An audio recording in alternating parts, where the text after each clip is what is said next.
Le fjord du Saguenay et ses caps majestueux sont une grande source d'inspiration pour le militaire et musicien Martin Lapierre. Les premières images que j'ai eues, c'était durant mon enfance, quand on faisait des voyages avec l'école. C'est un endroit qui est unique au monde. Ça s'inscrit dans mon inconscient, je pense. Des années plus tard, ça ressortit.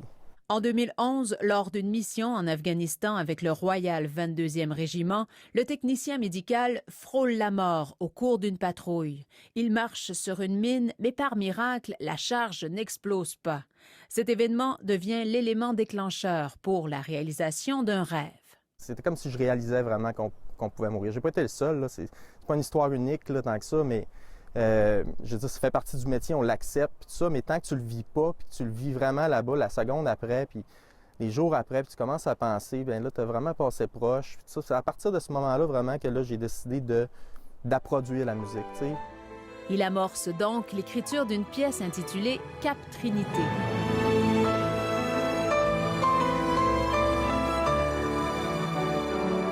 C'est la métaphore, dans le fond. Le cap, c'est toutes les raisons pour partir puis combattre l'extrémisme ou whatever, là. OK? Puis c'est toutes les raisons pour en revenir aussi.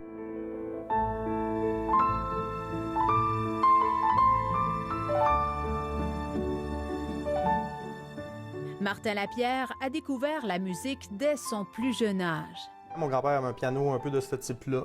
On n'était pas une famille très riche, on restait dans un 4,5, puis lui restait en haut, puis j'allais passer mes avant-midi là, donc c'était complètement pas dirigé, il n'y avait pas de pédagogie du tout, j'avais pas de professeur, il n'y avait rien de ça. Le militaire de 38 ans a aussi appris à composer de façon autodidacte. Il lui aura fallu 4 ans pour compléter l'écriture de son premier album, aidé par l'orchestrateur Teddy Leangché. Il ne ménage aucun effort. Le premier extrait, la pièce Cap Trinité, a été enregistré avec un orchestre symphonique à Budapest.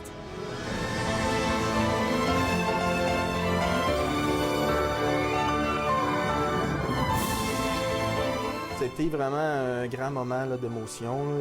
Je me rappelle les premières fois que j'entendais ça dans ma tête, je marchais dans le sable là, avec un fusil, puis après ça, d'être assis puis d'entendre 40 musiciens qui jouent ça, de voir c'est concrétisé. Là, je veux dire, c'est assez incroyable. Là. Pour des motifs financiers, seule la première pièce a été enregistrée.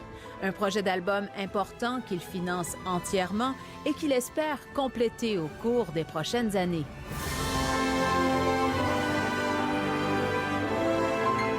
C'est un symbole, vraiment, je pense. Puis je pense que chaque soldat au Canada qui est parti, il a son propre cap, je pense. Ici Julie Larouche, Radio-Canada, Rivière-Éternité.